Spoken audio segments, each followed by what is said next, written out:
ద్వారకా తిరుమల పరిషత్ కార్యాలయంలో మండల స్థాయి అధికారులతో సమీక్షా సమావేశం గోపాల్పురం ఎమ్మెల్యే మద్దిపాటి వెంకటరాజు నిర్వహించి గెలిచిన ఎమ్మెల్యేగా మొదటిసారి మండలానికి విచ్చేసిన ఆయనకు మండల అధికారులు బొకేలు సాల్వలతో స్వాగతం పలికారు. అనంతరం అధికారులతో రివ్యూ నిర్వహించారు.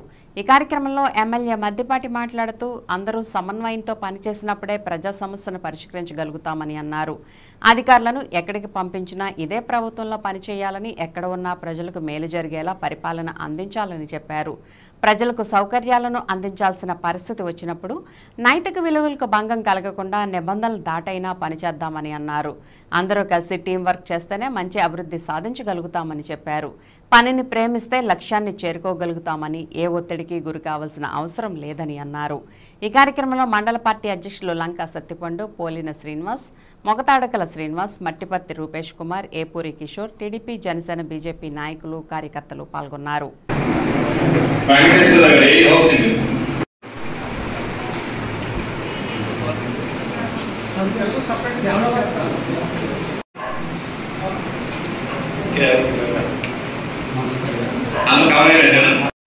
నియోజకవర్గం అడుగు పెట్టాం. యాజ్ ఎమ్మెల్యేగా ప్రమాణ స్వీకారం చేసిన తర్వాత అసెంబ్లీలో మొదటిసారి మన ద్వారకా తిరుమల అడుగు పెట్టాం. అంటే నాకు సెంటిమెంటల్గా కూడా ద్వారకా తిరుమల ప్రతి కార్యక్రమాన్ని ఇక్కడే ఆరంభిస్తుండడం అనేది నాకు అది యాదృచ్ఛికంగా జరుగుతున్నప్పటికీ ప్రతి కార్యక్రమం ఇక్కడే మొదలవుతుంది. అయితే ఒకసారి ప్రభుత్వ అధికారులతో కూడా ఒకసారి మీ అందరితో కూర్చొని మాట్లాడదాం. ఒకసారి ఎమ్మెల్యేగా నా ఆలోచనలు ఏంటనేది మీకు తెలిస్తే ఇరువురు కలిసి పనిచేయాలి కాబట్టి ఎక్కడ ఇబ్బంది లేకుండా స్మూత్గా జర్నీ వెళ్ళిపోతుంది. సో ఒకసారి మీతో మాట్లాడితే మీకు అవగాహన వస్తుంది, మీ పట్ల నాకు అవగాహన వస్తుంది. అయితే మొదటిసారి ఎమ్మెల్యే కాబట్టి ఎమ్మెల్యే అవగానే అద్భుత శక్తులే మాకు వచ్చేవు. మాకు డిపార్ట్మెంట్ల మీద అవగాహన తెచ్చుకోవాలి. అసలు డిపార్ట్మెంట్ ఏంటి, మీ పరిధి ఏంటి, ప్రజలకు ఉండే అవసరాలు ఏంటి, ఇక్కడ ఉండే అవకాశాలు ఏంటి, ఆ అవసరాలను తీర్చడానికి అవకాశాలను ఎలా ఉపయోగించుకుంటాం, ఇదంతా పెద్ద స్టడీ చేసి రావాల్సిన అవసరం.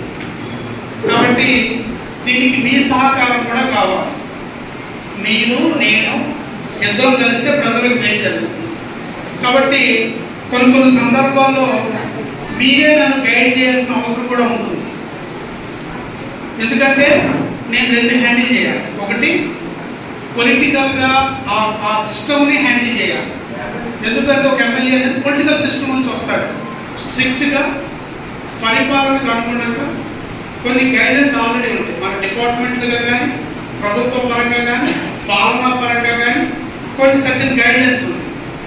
గైడ్లైన్స్ని ఫాలో అవుతూ ప్రజలకు ఎంతవరకు మేలు చేయగలుగుతాం. కొంతమంది ఆఫీసర్ని చూసాము, గైడ్లైన్స్లో ప్రతిదీ రాయాలి కదా.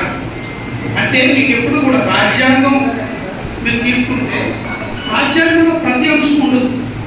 అందుకని కోర్టులు తీర్పు ఇచ్చేటప్పుడు ఏం చేస్తారంటే